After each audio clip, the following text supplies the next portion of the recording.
Listen carefully. Your biggest problem is not lack of talent, money, or opportunity. Your biggest problem is that you react too quickly. Every time you react emotionally, you hand control of your mind to someone else.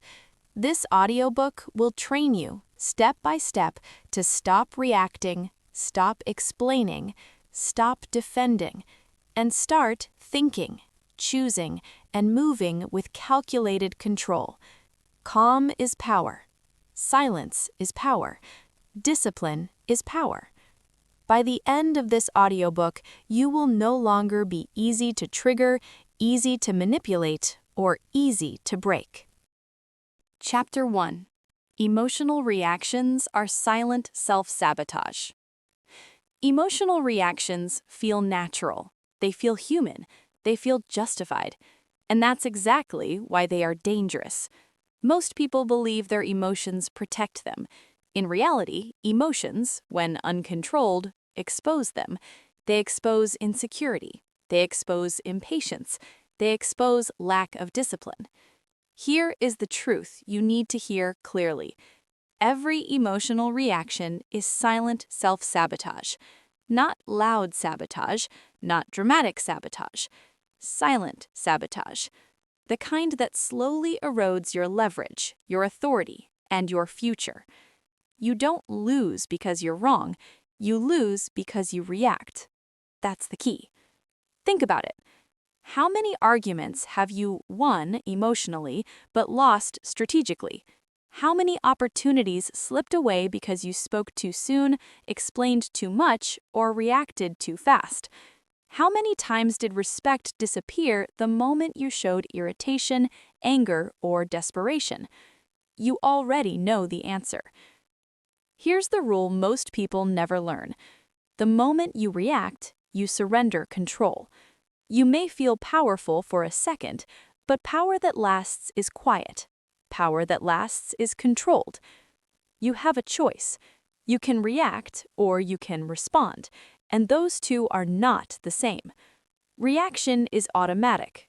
Response is deliberate. Reaction is emotional. Response is calculated. Reaction feels good now. Response protects you later. It's not about being emotionless. It's about being disciplined. That's the difference between people who stay average and people who rise. Let's say someone insults you. Your body heats up. Your chest tightens. Your mind starts racing with comebacks. That moment right there, that moment is where most people lose. They speak. They snap. They defend. They explain. And the other person wins without doing anything else. Why? Because every reaction is information, and information is power you just gave away. You revealed where it hurt. You revealed what matters to you. You revealed how easy you are to move. And once someone knows how to move you, they can control you. That's not strength. That's vulnerability disguised as honesty. You don't need their permission to stay calm. You don't need their approval to stay silent. You don't need to prove anything. Most people react because they want relief. Relief from discomfort. Relief from tension. Relief from not being understood. But relief is expensive. Short-term relief costs long-term respect. Say it again. Short-term relief costs long-term respect. You feel better after reacting for 5 minutes. Then the consequences arrive. Lost credibility, damaged relationships, missed opportunities. It's not about anger. It's not about sensitivity. It's about discipline. That's the key. Watch high-level people, executives, leaders, strategists. They don't rush to speak. They don't rush to defend. They don't rush to react. They pause. That pause isn't weakness. It's dominance. Because in that pause, they gather information. They observe tone. They observe intention. They observe leverage. Meanwhile, emotional people are busy exposing themselves. You have a choice. You can be the one reacting or the one watching, and the one watching always has the advantage. Here's something uncomfortable but necessary. If someone can trigger you, they can train you. Not consciously, automatically. Your reactions become predictable. Your behavior becomes programmable. Push here, they explode. Say this, they defend. Do that, they fold. That's not personality. That's lack of control. And lack of control is expensive. You don't need to suppress emotions. You need to delay them. Delay is discipline. Delay creates space. Space creates clarity. Clarity creates power. That's the sequence. Every time you delay a reaction, you win, even if no one sees it, especially if no one sees it, because real wins are internal first. Here's the instruction. Simple, uncomfortable, effective. The next time you feel the urge to react, do nothing. Breathe. Observe. Let the urge pass. You'll notice something important. The emotion peaks and then fades. It always does. Emotions want action to survive. Starve them and they weaken. Feed them and they rule you. You have a choice. And remember this phrase. Repeat it until it becomes instinct. Every reaction is information, and information is power you just gave away. Someone criticizes you. You stay calm. Someone pressures you. You slow down. Someone provokes you. You go silent. Suddenly, the dynamic shifts. They feel exposed. You feel grounded. That's not accidental. That's control. Most people think control is loud. It's not. Control is restraint. Control is choosing not to react when every part of you wants to. It's not about pride. It's not about ego. It's about outcome. Ask yourself one question before you speak. Does this reaction serve my long-term position? If the answer is no, you stay silent. That's discipline. And discipline compounds. Every controlled moment builds the next one. Every pause strengthens the next pause. Until one day, you're no longer fighting reactions, you're observing them. That's when domination begins. You don't need to announce this change. You don't need to explain it. Let people notice. Let them feel it. Let them wonder why you're no longer easy to move. Because once emotional reactions stop controlling you, nothing else can either. You've now seen the cost of reacting. You understand how silently destructive it is. But awareness alone isn't enough. You've identified the problem. Now we train the solution. You've learned why reactions sabotage you. Now let's talk about the single skill that creates power in every situation: the pause. Chapter 2. Pause is the gap where power is built. The pause is invisible. That's why most people ignore it. They think power is speed. They think power is reaction. They think power is saying something first. They're wrong. Power lives in the pause. Between what happens to you and what you do about it, there is a gap. That gap is small, sometimes less than a second, but that gap decides everything. In that gap, control is either claimed or lost.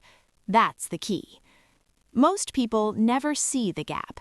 They jump straight from stimulus to reaction. Something happens, they react. A message comes in, they respond immediately. A comment hits their ego, they fire back. Pressure appears, they rush a decision. And every time they skip the pause, they give away power. You have a choice. You can let life push you, or you can pause and choose. It's not about intelligence. It's not about confidence. It's about discipline. If you can pause, you can dominate the moment. Say it again. If you can pause, you can dominate the moment. High performers understand this. They don't move fast emotionally. They move deliberately mentally. They slow down when others speed up. They get quieter when others get louder.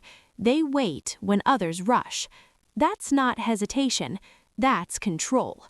Here's what most people don't realize. Your first impulse is rarely your best one. Your first impulse is emotional. It's defensive. It's reactive. It wants comfort. It wants relief. It wants expression. But comfort is not the goal.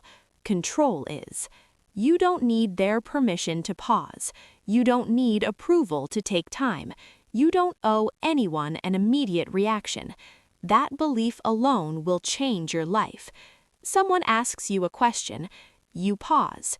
Someone challenges you, you pause. Someone pressures you for an answer, you pause. And in that pause, something powerful happens. Your breathing slows, your nervous system settles, your thoughts organize, clarity returns. That's the gap doing its job. Most people are ruled by urgency. They confuse urgency with importance. They think, I must respond now. They think, if I don't answer immediately, I'll lose something. What they don't see is that rushing costs more than waiting ever will. Rushed words can't be taken back. Rushed decisions can't be undone easily. Rushed reactions expose weakness. It's not about speed, it's about precision. That's the key. Let's be practical. The pause is not passive, it's active restraint. It's a trained behavior. At first, it feels uncomfortable. Your body wants to move, your mouth wants to speak, your mind wants relief. That's normal. Discipline always feels uncomfortable before it feels natural. Here's the instruction. When something triggers you, do not respond immediately. Instead, do 3 things. First, breathe slowly. 1 deep breath in, 1 slow breath out. This signals your nervous system that you are not under threat. Second, name the emotions silently. Anger, frustration, fear, ego. Naming it creates distance from it. Third, ask one question. What response serves my long-term position? Not your pride, not your comfort, your position. That question changes everything. You have a choice. You can react to feel better now, or respond to be stronger later. That's the trade. High performers make this trade constantly. They don't need to win every moment. They care about winning the outcome. They understand something most people don't. Silence buys time. Time buys clarity. Clarity buys power. If you can pause, you can dominate the moment. Think about negotiations. The first person to speak after a pause often loses leverage. Why? Because silence creates pressure, and pressure makes people reveal themselves. When you pause, others talk. They explain. They justify. They overexpose. Meanwhile, you're collecting information. And remember, information is power. It's not about being clever, it's about being controlled. Most people think dominance looks aggressive. It doesn't. Dominance looks calm. Dominance looks unbothered. Dominance looks like someone who cannot be rushed. That's the energy you're building. You don't need their permission to slow the pace. You don't need to match their urgency. Urgency is often a tactic. People rush you because they want control. The moment you pause, you take it back. You've probably felt this before. Someone pushes you for an answer, you pause. They get uncomfortable. They repeat themselves. They soften their tone. Why? Because your pause disrupted their strategy. That's not accidental. That's power. Now understand this clearly. The pause is not procrastination. Procrastination avoids action. The pause prepares for the right one. Big difference. You still act. You just act deliberately. It's not about fear. It's about discipline. Say it with me. It's not about fear. It's about discipline. Every time you pause instead of react, you reinforce a new identity. I am someone who chooses. That identity compounds. At first, you pause for seconds, then minutes, then hours. Soon, you're known as someone who doesn't rush, doesn't panic, doesn't break under pressure. That reputation is valuable. People trust it. People respect it. They hesitate to challenge it. All because you learned to pause. If you can pause, you can dominate the moment. This chapter is not about theory. It's about training. So here's your challenge. For the next 24 hours, delay every non-essential reaction. Messages, comments, decisions. You don't disappear. You don't ignore. You delay. Watch what happens. Notice how many reactions were unnecessary. Notice how much clearer your thinking becomes when emotion settles. Notice how much stronger you feel when you choose instead of react. That feeling, that grounded control is the foundation of everything else in this audiobook, because without the pause, nothing works. You can't control emotions without space. You can't build discipline without delay. You can't dominate your mind if it's constantly rushing you. You've now learned where power is built, not in speed, not in noise, not in reaction, but in the gap. You've learned to pause. Now it's time to address what most people do next, the mistake that gives their power right back. You pause, and then you start explaining. That's where control leaks again. You've mastered the gap. Now let's seal it. Chapter 3. Stop explaining. Weak minds over-communicate. Explaining feels responsible. Explaining feels mature. Explaining feels like clarity. But most of the time, explaining is weakness. Not because communication is bad, but because over-communication is insecurity in disguise. That's the truth most people avoid. Here it is, clearly stated. The more you explain, the less authority you have. That's the key. Weak minds feel the need to justify. Strong minds let results speak. Most explanations are not requested, they are volunteered. And volunteered explanations expose something dangerous, a need to be understood, approved, or validated. You don't need their permission, you don't need their agreement, you don't need their understanding. You need control. You have a choice. You can explain to feel better, or you can stay composed and keep leverage. It's not about clarity, it's about discipline. Let's break this down. When someone questions you, challenges you, or doubts you, your instinct is to explain. Why? Because explanation promises relief. Relief from tension, relief from misunderstanding, relief from being judged.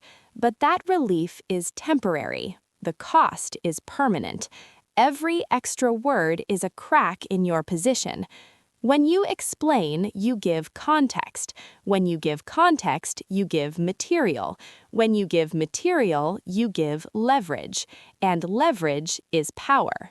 Say it slowly. Every unnecessary explanation is power handed away. High-level people understand this instinctively.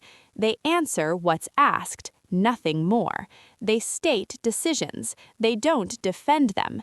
They move forward. They don't argue their direction, because explanation invites negotiation, and negotiation is not always strength. Most people explain because they confuse confidence with talk. They think speaking more makes them sound smarter. It doesn't. It makes them sound unsure. Silence communicates certainty. Brevity communicates confidence. That's the key. Watch a leader announce a decision. Short, clear, final. No emotional backstory, no justifications, no apologies. Why? Because authority doesn't explain itself. It acts. You have a choice. The next time someone questions you, pause. Ask yourself one question. Is an explanation required, or am I seeking comfort? Be honest. Most explanations are comfort-seeking. You don't need to soothe other people's discomfort by sacrificing your position. That's not leadership. That's people-pleasing. It's not about kindness. It's about discipline. Let's talk about arguments. Most arguments escalate not because of disagreement, but because of explanation. One person states something, the other reacts. Then explanations start flying. Each explanation adds emotion. Each emotion fuels more reaction, and control disappears. The calmest person loses last. The loudest person loses first. If you explain emotionally, you've already lost. That's the rule. High performers do something different. They state their position once, calmly. If challenged, they repeat it, without emotion. No new words, no extra details, just calm repetition. That behavior does something powerful. It signals certainty.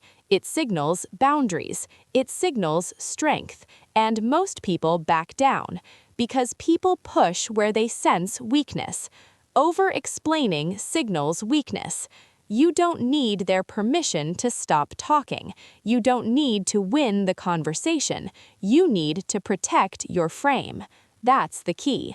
Let's make this practical. Here's the instruction. When you feel the urge to explain, cut your response in half. Then cut it in half again. What remains is usually enough. Short answers, clear statements, neutral tone, no emotional padding. Someone asks, "Why did you do that?" You answer, "It was the right decision." Stop. Silence. Let them sit with it. You don't owe a dissertation. If more explanation is genuinely required, you'll know, but most of the time, silence is the correct response. Here's something important. Explaining trains people to question you. The more you explain, the more they expect it.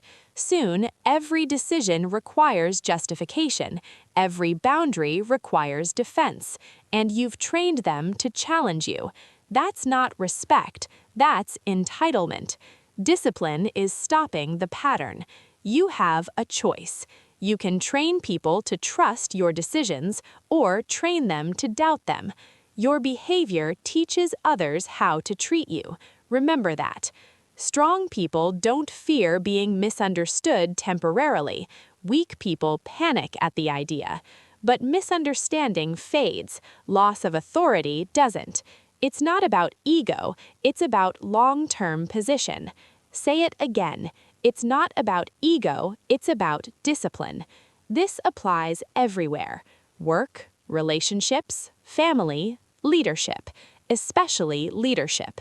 If you explain every move, you lose momentum. Momentum requires decisiveness. Decisiveness requires restraint. That restraint often looks like silence, and silence makes people uncomfortable. That's good. Discomfort reveals intent. People who need control push harder. People who respect authority step back. Either way, you gain information, and information is power. Over-communication blurs lines. Under-communication clarifies them. This doesn't mean being cold, it means being controlled. You still listen, you still observe, you still care. You just don't overexpose. You speak when it matters, you stop when it doesn't. That balance is discipline, and discipline builds dominance. Here's your challenge for this chapter. For the next 48 hours, say less than usual. Notice how often you want to explain. Notice the urge. Pause. Ask, is this necessary or is this emotional? Choose restraint. You will feel uncomfortable at first. That's normal. Discipline always feels like resistance before it feels like power. But then something shifts. People listen more closely. Your words carry more weight. Your presence feels firmer. Because scarcity creates value, and silence creates scarcity. You've now learned another place where power leaks, not through reaction, but through explanation. You've learned how weak minds talk too much and strong minds let silence work. But silence alone isn't enough. Once you've stopped explaining, you'll notice something else. People will try harder to provoke you, to trigger a reaction. because reaction is the last way they can regain control. So now we go deeper. You've learned to pause, you've learned to stop explaining. Next, we confront the truth most people avoid. If you are triggered, you are being controlled. That's where real discipline begins. Chapter 4. Triggered means trained, just not by you. If you get triggered, you are not weak, but you are exposed. Because here is the uncomfortable truth. If something triggers you, it controls you. That's the key. Most people think triggers are about trauma, personality, or sensitivity. They're not. Triggers are about conditioning. You have been trained. Not intentionally, not consciously, but trained nonetheless. Every emotional spike is a program firing. Every instant reaction is a learned response. And if you didn't design that response, someone else did. You have a choice. You can stay reactive, or you can retrain your mind. But first, you must stop lying to yourself. Being triggered is not strength. It's not authenticity. It's not just who I am. It's lack of control. And lack of control always costs you. Think about it. Certain words make you angry. Certain tones make you defensive. Certain people make you nervous or explosive. Why? Because your nervous system has learned a pattern. Stimulus appears, reaction follows. No pause, no choice. That's not freedom. That's automation. And automation is only useful when it serves you. Most triggers don't. They sabotage you. They hijack your clarity. They collapse your posture. They shrink your authority. That's the damage. And here's the part most people miss. People don't need to overpower you if they can provoke you. They just press the button. That's it. You argue, you explain, you lose composure, and they win without effort. You gave it to them. Say it clearly. If someone can trigger you, they can train you. That's the reality. And the world is full of people who will gladly use that leverage. Not because they're evil, but because power dynamics reward it. You don't need their permission to stop reacting. You don't need their approval to take control back. But you do need discipline. That's the key. Let's be clear. Triggers don't disappear by avoiding them. Avoidance makes them stronger. Every time you avoid a trigger, you reinforce the belief that it has power over you. Real control comes from exposure without reaction, from stimulus without obedience. That's training. High performers are not less emotional. They are better trained. They feel the same surge, the same heat, the same impulse. They just don't act on it. That's the difference. They observe the trigger instead of becoming it. You have a choice. The next time you feel triggered, do not label it as bad. Label it as information. This is a training opportunity, because that's what it is. Every trigger points to an untrained area of your mind. Anger, ego, fear, insecurity. These are not flaws. They are signals. Signals telling you where discipline is missing. It's not about being calm all the time. It's about being calm when it matters. That's discipline. Most people think self-control means suppression. It doesn't. Suppression hides emotion. Control contains it. Containment means you feel it fully without letting it drive. That takes practice. And practice looks like this. When triggered, you do not speak immediately. You pause. You breathe. You observe the sensation. Where is it in the body? Chest? Jaw? Hands? You don't fight it. You don't feed it. You watch it. That alone breaks the pattern, because patterns survive on speed. Slow it down and the program fails. That's the key. Triggers are fast. Discipline is slow. Triggers want immediate expression. Discipline delays, and delay dismantles control. Most people think they need to fix their triggers. They don't. They need to outgrow them. And you outgrow something by no longer obeying it. Each time you resist reacting, the trigger weakens.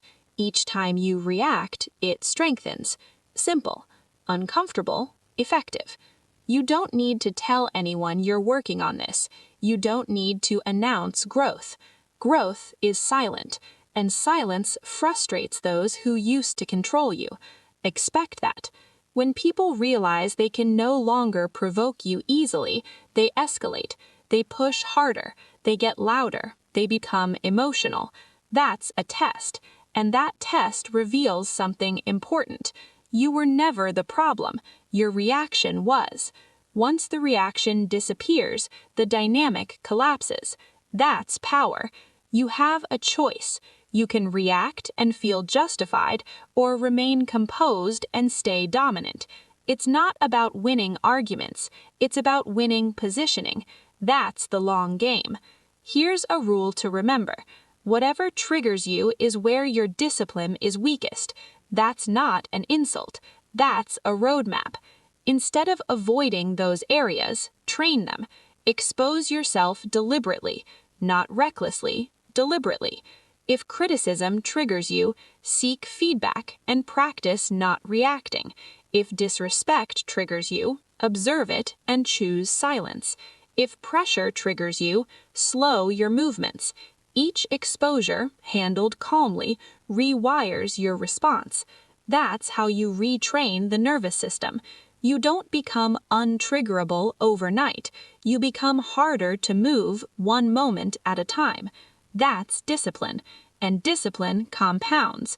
Eventually, the same things that once controlled you barely register, not because you're numb, but because you're trained. That's mental toughness. Say it again. It's not about being numb, it's about being disciplined. This chapter is about responsibility, not blame, responsibility. No one makes you react. You present a stimulus, you choose a response. Once you accept that, everything changes. You stop blaming people. You stop blaming situations. You start training yourself. That's the shift. You don't need their permission to become untriggerable. You don't need the world to be calmer. You need your mind to be stronger. You've now identified how control sneaks in, through triggers. You've learned that being triggered means being trained by someone else. Now comes the next realization. Once you stop reacting, once triggers lose their grip, people will misinterpret your calm. They'll call it weakness. They'll underestimate you. Good, because calm is not weakness. Calm is superiority. And that's what we address next. You've taken back control from triggers. Now let's redefine power itself. Chapter 5. Calm is not weakness. It is psychological superiority. Most people misunderstand calm. They think calm means passive. They think calm means soft. They think calm means you don't care. They're wrong. Calm is not weakness. Calm is superiority. That's the key.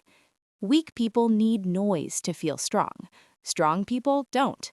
Weak people need to prove. Strong people don't. Weak people react to pressure. Strong people apply it. And calm is how they do it. Here's the truth most never learn. The calmest person in the room controls the room, not because they speak the loudest, but because they are the least moved. Movement reveals influence. Stillness reveals dominance. You have a choice. You can confuse emotion with strength, or you can build discipline and control outcomes. It's not about arrogance. It's not about detachment. It's about command of self. That's the foundation of all power. Think about any high-pressure situation, an argument, a negotiation, a crisis. Who loses first? The one who raises their voice, the one who rushes. the one who breaks composure. Why? Because emotional instability signals weakness. It tells everyone watching that you can be pushed. Calm tells a different story. Calm says, I am not threatened. I am not rushed. I am not unsure. That message is loud, even when you say nothing. That's psychological superiority. You don't need their permission to stay calm. You don't need approval to slow down. You don't need validation to maintain composure. Calm is internal. It's not something others give you, it's something you train. Most people think calm is a personality trait. It's not. It's a skill. And like any skill, it must be practiced under pressure. Calm doesn't mean you feel nothing. It means you feel everything without letting it control you. That's discipline. Say it again. It's not about feeling nothing. It's about discipline. When someone attacks you verbally and you remain calm, you force them into discomfort. They expect reaction. They expect resistance. Instead, they get stillness. And stillness is unsettling. It makes people doubt their approach. It makes them question their power. They reveal more. They escalate. They expose their insecurity. And you gain information. Remember, information is power. Calm creates space. Space creates observation. Observation creates advantage. That's the sequence. Most people mistake emotional expression for authenticity. They think, if I don't show how I feel, I'm being fake. That's nonsense. You can be authentic and still be disciplined. Authenticity without control is just impulse. Impulse is cheap. Discipline is rare, and rarity creates value. High performers are calm because they value outcomes over expression. They don't need to prove how they feel. They care about what works. That's the difference. You have a choice. You can express every emotion, or you can direct your energy strategically. One feels good now, the other builds power. It's not about being cold, it's about being precise. Calm allows precision. Anger blurs judgment. Fear narrows thinking. Ego clouds perception. Calm clears all three. That's why calm wins. Let's talk about intimidation. People often try to dominate by being loud, aggressive, or emotional. That works on the untrained, but calm neutralizes intimidation instantly. Because intimidation feeds on reaction. No reaction, no fuel. When you stay calm, you don't resist, you don't submit, you hold position. And holding position is dominance. You don't need their permission to be unshaken. You don't need to match their intensity. Matching intensity means they set the frame. Calm resets it. That's the key. Here's the instruction. When pressure rises, lower your voice. When emotions spike, slow your movements. When chaos increases, simplify your words. This is not accidental behavior, it's trained behavior, and it sends a signal stronger than any argument. It says, I am in control. Control of self always precedes control of situation. Most people think power comes from control over others. It doesn't. It comes from control over yourself. Once you master that, everything else follows. Calm also protects you from manipulation. Manipulation relies on urgency, on emotional hooks, on fear and excitement. Calm breaks all of them. When you don't rush, manipulation fails. When you don't react, pressure dissolves. That's why disciplined calm is dangerous. It makes you unpredictable to those who rely on emotional leverage. You have a choice. You can be predictable or you can be composed. Predictable people are easy to manage. Composed people are not, and people respect what they can't control. This applies everywhere, at work, in relationships, in leadership. Calm leaders inspire confidence. Emotional leaders create instability. Calm partners feel secure. Reactive partners feel volatile. Calm individuals attract trust. Reactive ones repel it. That's not opinion, that's human psychology. If you want respect, train calm. If you want authority, practice restraint. If you want dominance, master yourself. Say it again. If you want dominance, master yourself. Now, here's the paradox. The calmer you become, the more people will underestimate you. They'll think you're passive. They'll think you don't care. They'll think you're weak. Let them. Underestimation is an advantage. It lowers defenses. It reveals intentions. It creates openings. You don't correct their assumptions. You use them. That's strategy. Calm doesn't announce power. It waits, and when action is required, it's decisive. No emotion, no hesitation, no explanation, just movement. That's psychological superiority. You've now reframed calm correctly, not as weakness, but as control, not as passivity, but as leverage. You've learned that calm is not the absence of strength, it is strength under discipline. But calm alone isn't enough. You can be calm and still make poor decisions if emotions are silently driving them. So next, we go deeper. You've mastered reaction, you've mastered the pause, you've mastered calm. Now we separate emotion from decision, because feeling is human, but deciding emotionally is expensive. You've learned what calm really is. Now let's talk about how to think clearly even when emotion is present. Chapter 6. Detach emotion from decision-making. Emotions are not the enemy. Obedience to emotions is. That's the distinction most people never make. They try to kill emotion. They try to suppress it. They try to deny it. And that's why emotion ends up controlling them. Here's the truth you need to accept.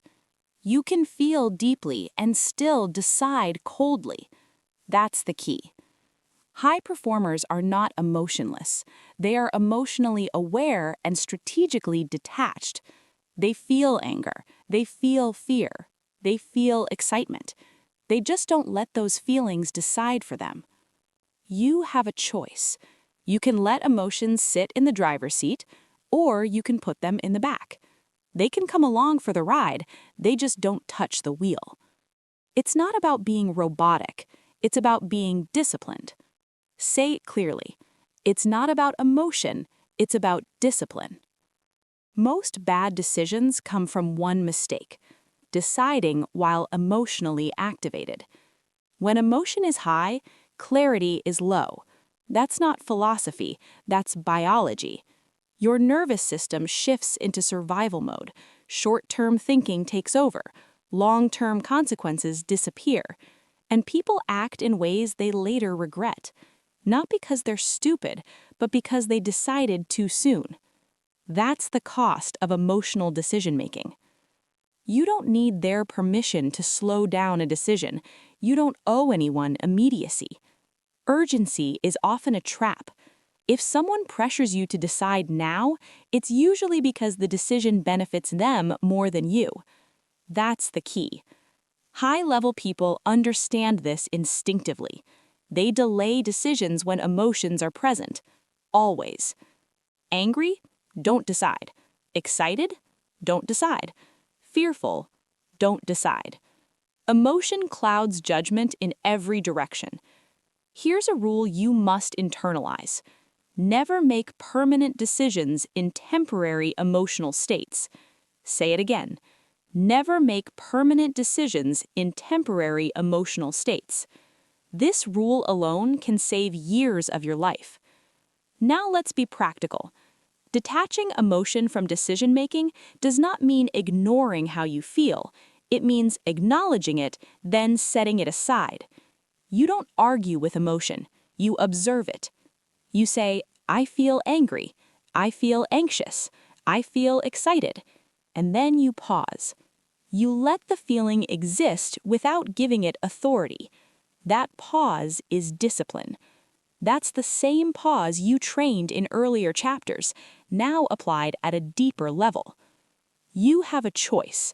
You can let decisions to express emotion or decide to evaluate reality. Only one leads to control. Most people think following their feelings is authenticity. It's not. It's impulse. Authenticity without discipline is just chaos with a story. Real authenticity is alignment between values and actions, and values are long-term. Emotions are short-term. That's why emotion cannot lead. Let's talk about anger. Anger wants justice now. Anger wants to correct. Anger wants release. But anger rarely wants accuracy.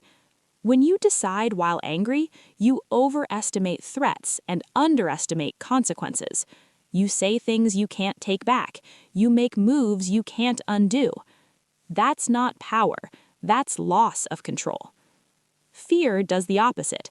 Fear exaggerates risk. It shrinks possibility. It pushes you towards safety. When you decide from fear, you miss opportunities.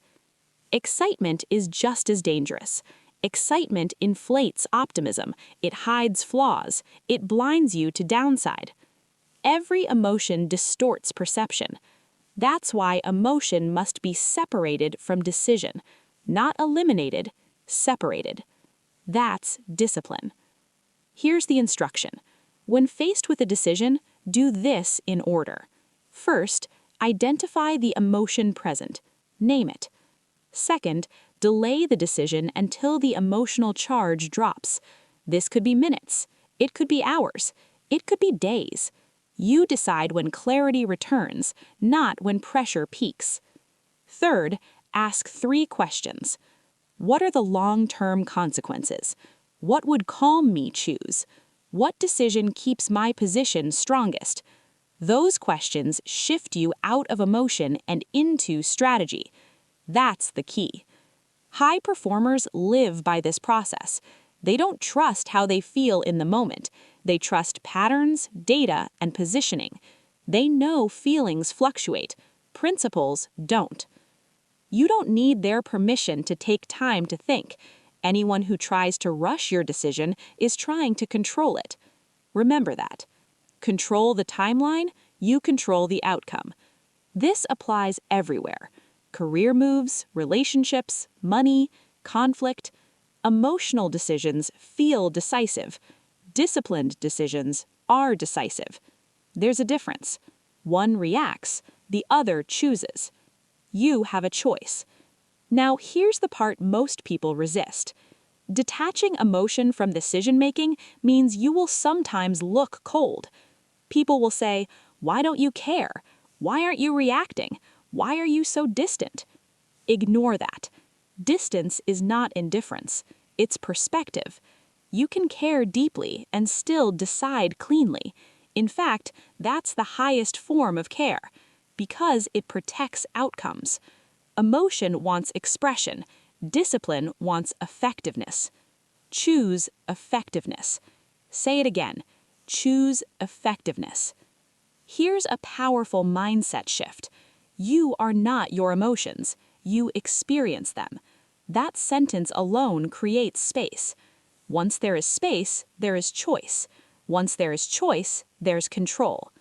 And control is freedom. Most people think freedom means doing what you feel. It doesn't. Freedom means not being forced to obey what you feel. That's the difference between a disciplined mind and a reactive one.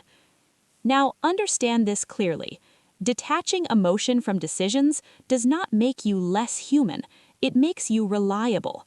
People trust those who don't swing emotionally. They rely on those who don't make impulsive moves. They follow those who remain steady under pressure. That steadiness is built here. You've now learned how to prevent emotions from sabotaging your future. You've learned to pause. You've learned to stay calm. You've learned to separate feeling from choice. But there's another layer. Even when you are calm, even when you delay decisions, your body can still betray you. Tension, restlessness, agitation. Because discipline is not only mental, it's physical. Your nervous system must be trained to obey you. That's where we go next. You've mastered decision-making.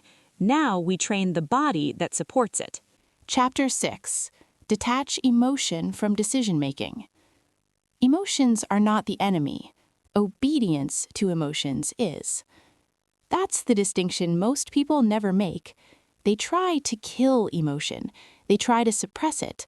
They try to deny it. And that's why emotion ends up controlling them. Here is the truth you need to accept. You can feel deeply and still decide coldly. That's the key.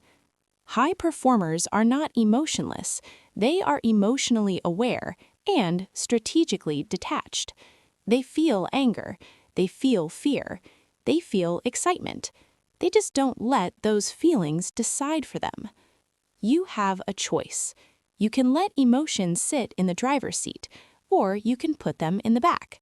They can come along for the ride, they just don't touch the wheel. It's not about being robotic, it's about being disciplined. Say it clearly. It's not about emotion, it's about discipline. Most bad decisions come from one mistake, deciding while emotionally activated. When emotion is high, clarity is low.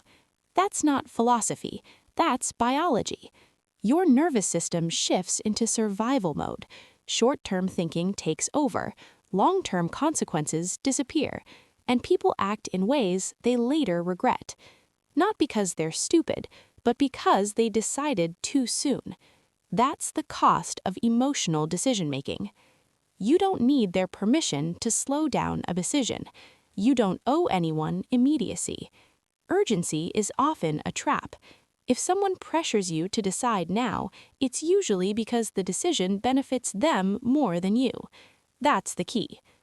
High-level people understand this instinctively. They delay decisions when emotions are present. Always. Angry? Don't decide. Excited? Don't decide. Fearful? Don't decide. Emotion clouds judgment in every direction. Here's a rule you must internalize. Never make permanent decisions in temporary emotional states. Say it again. Never make permanent decisions in temporary emotional states. This rule alone can save years of your life. Now let's be practical. Detaching emotion from decision-making does not mean ignoring how you feel. It means acknowledging it, then setting it aside. You don't argue with emotion, you observe it. You say, I feel angry. I feel anxious. I feel excited. And then you pause. You let the feeling exist without giving it authority. That pause is discipline.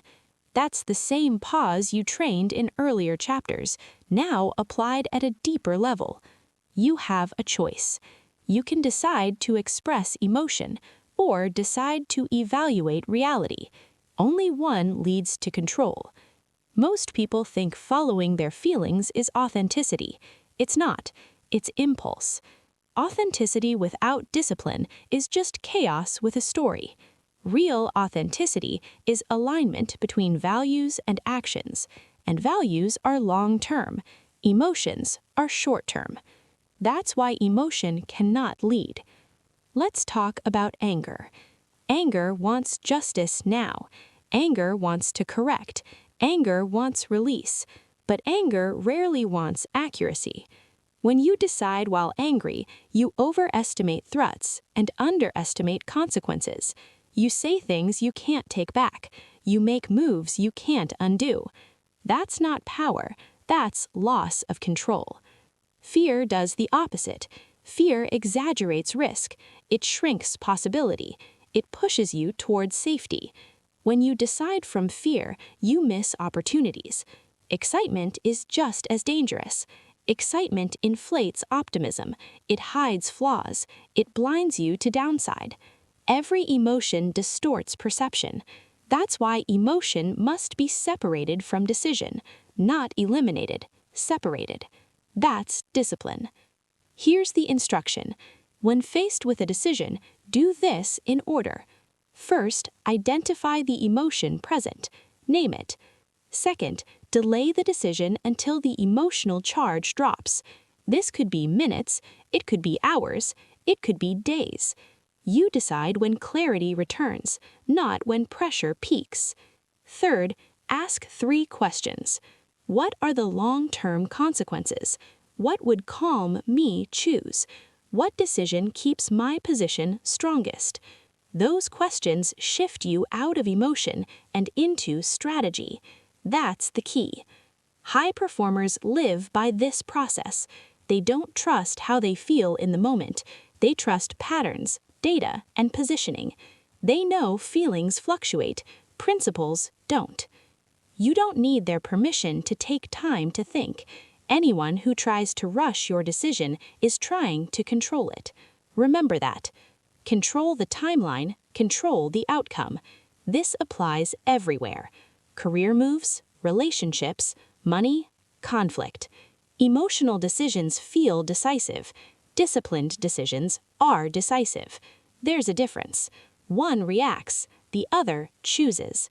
You have a choice. Now here's the part most people resist. Detaching emotion from decision-making means you will sometimes look cold. People will say, "Why don't you care? Why aren't you reacting? Why are you so distant?" Ignore that. Distance is not indifference, it's perspective. You can care deeply and still decide cleanly. In fact, that's the highest form of care, because it protects outcomes. Emotion wants expression. Discipline wants effectiveness. Choose effectiveness. Say it again. Choose effectiveness. Here's a powerful mindset shift. You are not your emotions. You experience them. That sentence alone creates space. Once there is space, there is choice. Once there is choice, there is control. And control is freedom. Most people think freedom means doing what you feel. It doesn't. Freedom means not being forced to obey what you feel. That's the difference between a disciplined mind and a reactive one. Now understand this clearly. Detaching emotion from decisions does not make you less human. It makes you reliable. People trust those who don't swing emotionally. They rely on those who don't make impulsive moves. They follow those who remain steady under pressure. That steadiness is built here. You've now learned how to prevent emotions from sabotaging your future. You've learned to pause. You've learned to stay calm. You've learned to separate feeling from choice. But there is another layer. Even when you are calm, even when you delay decisions, your body can still betray you. Tension, restlessness, agitation. Because discipline is not only mental, it's physical. Your nervous system must be trained to obey you. That's where we go next. You've mastered decision-making. Now we train the body that supports it. Chapter 8. Silence forces others to reveal themselves. Silence is not empty. Silence is a weapon. Silence is leverage. Most people fear silence. They fill it with words. They fill it with noise. They fill it with explanations. And that's exactly what you want. Because the moment you stop talking, the world starts talking for you. That's the key. When you remain silent, people reveal themselves. They reveal their intentions. They reveal their weaknesses. They reveal what they think you don't know. Every word they speak becomes information. Every pause they can't fill is a crack in their control. You have a choice. You can fear silence, or you can use it to dominate. Most people never learn this. They panic. They speak to avoid discomfort. You don't. You let silence do the work. Here's the reality. People push. People question. People try to provoke. When you respond immediately, you confirm their narrative. You give away power. You react. When you stay silent, you force them to take control or expose themselves. Think about it. In a negotiation, the loudest person often loses. The one who pauses the longest controls the direction. In a relationship, those who rush to explain give away leverage. Those who sit quietly observe the true motives. In the workplace, people who can't handle silence reveal their insecurities, their ambition, their fear. That is intelligence. That is information. That is power. You don't need their permission to be quiet. You don't need approval to withhold words. You don't need validation to stay composed. Silence is a signal. It signals strength. It signals calm. It signals that you are not reactive. It signals that you are in control. And control is contagious. When you stay silent, people adjust. They reveal strategies. They show intentions. You simply observe. You collect data. You wait. That's leverage. Most people think talking is action. It's not. Action is deliberate. Action is strategic. Action is controlled. Silence is preparation for action. Here's the instruction. Next time someone tries to provoke you, pause, stop speaking, breathe, observe. Watch the discomfort in their face. Listen to their words. Notice what they leave unsaid. Every sentence they speak contains clues to their motives. Every pause they attempt to fill exposes weakness. Do not fill the silence for them. Do not react. Do not explain. Let the silence work. It's not about manipulation. It's about discipline. It's about reading reality clearly. And here's another truth. The less you say, the more people reveal. The more they reveal, the more control you gain. That's the sequence. Silence, arrow, observation, arrow, leverage, arrow, power. This works in arguments too. Someone attacks you. Their goal is a reaction. They want chaos. They want emotional misstep. Don't give it. Sit still. Don't respond immediately. Notice their energy. Notice their strategy. Notice their assumptions.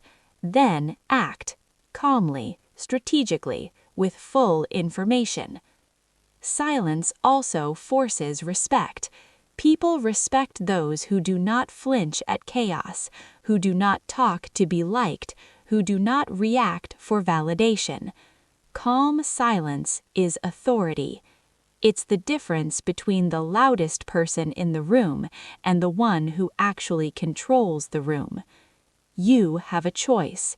You can speak first or you can observe first. Observation first is power. Speaking first is reaction. Every time you choose silence, you train others. You teach them, they cannot control me. They cannot provoke me. They cannot rush me. That's the key. Here's the mindset. Your words are valuable. Your silence is strategic. Use it wisely. Practice this every day, in meetings, in conversations, in conflict, in negotiation. Each moment of silence is training. Each pause is leverage. Each observation is intelligence. Remember, people who fear silence talk more. People who fear silence reveal everything. You don't fear silence. You wield it. This is more than strategy. It is psychology. It is discipline. It is quiet dominance. Now here's the truth most never accept. When you master silence, you see the world as it is, not as you are told it is. And that clarity is unstoppable. You've now learned to pause, stop explaining, detach from triggers, stay calm, control your nervous system, and use silence strategically. The next layer builds on this. Because silence is not just observation, it's influence, and influence is the currency of authority. Chapter 9. Influence is silent, not loud. Most people think influence is about volume. They think influence is about shouting. They think influence is about forcing agreement. They're wrong. Influence is silent. Influence is subtle. Influence is strategic. That's the key. The loudest person in the room rarely controls outcomes. The one who speaks with precision, restraint, and timing does. High performers understand this instinctively. They do not announce authority. They demonstrate it quietly. Every action, every word, every pause communicates power without noise. You have a choice. You can try to dominate through talk, or you can dominate through presence. Presence always wins. Think about people you respect, the ones you follow naturally, the ones whose opinions matter without them demanding attention. They don't raise their voices. They don't seek validation. They don't over-explain. Their influence is a constant undercurrent. It shapes decisions, guides behavior, and commands respect without anyone realizing it. That's the essence of silent influence. Here's the truth most never learn. When you speak less, people listen more. When you act calmly, people watch carefully. When you hold back reaction, people reveal themselves. Every word, every gesture, every decision becomes deliberate. Every pause is calculated. Every silence adds weight. You have a choice.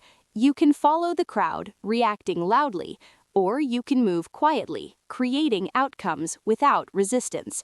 Influence is not about control over others. It's about control over the environment. It's about shaping perception. It's about guiding behavior without needing permission. That's the key. Here's how to apply it. First, stop over-explaining. People do not need your justification. Your results are your argument. Your calm is your authority. Second, master timing. Speak when it matters. Act when it counts. Silence the rest.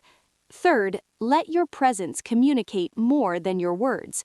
Your posture, your breathing, your stillness all signal authority. High performers rarely need to raise their voice. They do not need to convince. They command through consistency, calm, and precision. You don't need their permission to influence silently. You don't need loudness to make an impact. You only need discipline. Here's a repetition to reinforce. It's not about being loud. It's about being deliberate. It's not about proving yourself. It's about positioning yourself. It's not about chaos. It's about calm. Now understand this.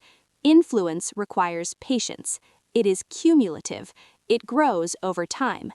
Every time you stay calm under pressure, every time you refuse to react impulsively, every time you act deliberately, you reinforce your authority. People notice it unconsciously. They respond before they realize why. They follow your lead without argument. That is silent influence. That is psychological dominance. That is mental toughness in action. Do not confuse silence with passivity. Do not confuse restraint with weakness.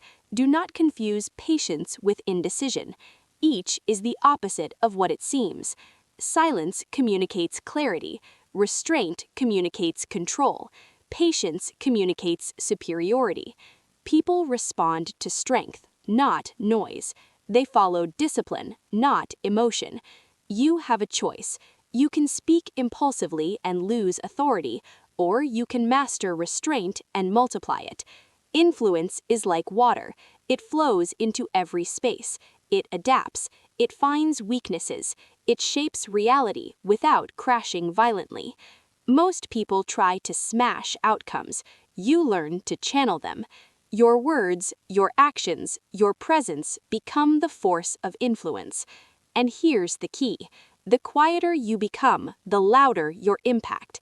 Every reaction you withhold, every calculated move you make, Every silence you maintain strengthens your position. People will underestimate you. Good. Underestimation is leverage. It allows you to move unnoticed. It allows you to create advantage. Here's the repetition to ingrain. Influence is silent. Influence is strategic. Influence is deliberate. Noise is for the weak. Silence is for the strong. Control comes quietly. Chaos shouts. You've learned to pause. You've learned to detach from emotion. You've learned to use silence. Now you learn to convert that discipline into influence. Influence is the culmination of all previous chapters. Calm, control, detachment, silence, all combined. And influence is powerful because it is invisible until it strikes. The next step is simple but profound. Leverage all of this to dominate not just your reactions, but your environment. That's where the final transformation begins. Chapter 10. Dominate your environment before you dominate your world. Everything we've discussed, pause, calm, detachment, nervous system control, silence, influence, culminates here. Because you cannot dominate the world if you are mastered by your environment. That's the key. Your environment is not just physical, it is emotional, it is social, it is informational, it is the energy, the tone, the chaos, and the expectations that surround you every day. Most people react to their environment. They complain about it, they blame it, they let it dictate their mood, their decisions, their outcomes. That is weakness. You have a choice. You can let your surroundings control you, or you can control them. You don't need permission to claim dominance over your space. You don't need approval to set boundaries. You don't need consent to protect your mind. That's the key. Let's break it down. First, control the physical space. Your environment should support focus, clarity, and calm. Clutter, noise, and chaos reduce discipline. High performers optimize their surroundings to maximize control. Everything has a place. Everything serves a purpose. Everything reinforces calm and authority. Control what you can, ignore what you can't. Second, control the social environment. People mirror your energy. They reflect your discipline or exploit your weakness. Surround yourself with those who elevate, not distract. Eliminate energy vampires. Eliminate needless conflict. Choose allies who match your level of self-control. You have a choice. Third, control the informational environment. Information shapes perception. Excess noise, social media, and reactive communication hijack your nervous system. Filter it. Delay responses. Decide what deserves your attention and what doesn't. You are the gatekeeper of your mind. You are the master of your inputs. Fourth, control the emotional environment. Your emotional state is influenced by what you allow around you. Temperamental people, crises, and constant drama weaken control. You do not need to participate. You do not need to justify your calm. You do not need to react. You have a choice. Fifth, set boundaries and enforce them. Boundaries are not walls, they are lines of authority. They communicate power. They protect your mind, your focus, your energy. Without them, discipline erodes. Without them, chaos wins. Remember, environment is a reflection of your internal state. If you dominate your environment, your mind becomes unstoppable. And once your mind is unstoppable, dominating the external world becomes inevitable. Here's the instruction. 1. Audit your surroundings. 2. Remove anything that promotes reactivity. 3. Implement structures that reinforce calm and control. 4. Enforce silence strategically. 5. Control inputs, physical, social, informational, and emotional. Every time you exercise this control, you reinforce all previous lessons. Calm under pressure, pause before reacting, detach from emotion, train your nervous system, harness silence strategically, influence without noise. These are not isolated skills. They compound, they amplify, they make your presence in any room, any situation, undeniable. Now, here's the repetition to ingrain. Dominate internally, dominate externally. Control your mind, control your environment. Calm, pause, detach, observe, influence, enforce, repeat. When your environment bends to your discipline, the world cannot resist. You become the reference point. Others adjust to your rhythm. Events respond to your presence. Opportunities align with your preparation. Domination is not chaos. It is quiet, relentless, unstoppable discipline. It is subtle. It is constant. It is cumulative. And here is the final truth. No one can take away control you cultivate inside. No one can disrupt the calm you train. No one can hijack the decisions you make when emotion is detached. You are untouchable. You are strategic. You are influential. You are dominant. That is mastery. You have learned to stop reacting, pause before response, avoid over-explaining, neutralize triggers, stay calm as superiority, detach emotion from decision, train your nervous system, use silence to reveal, influence without noise, dominate your environment. Each skill reinforces the next. Each practice compounds. Each day you repeat them, you become more unstoppable. And now, your final challenge. Take full ownership of your environment. Command it, shape it, protect it. Every reaction, every choice, every pause, make it deliberate. From this moment forward, let no chaos dictate your mind. Let no noise dictate your action. Let no emotion hijack your outcome. You are the architect of your discipline. You are the guardian of your calm. You are the force others cannot move. Now go. Control your environment. Dominate your mind. Own your life. This is your transformation. This is your power. And it starts now.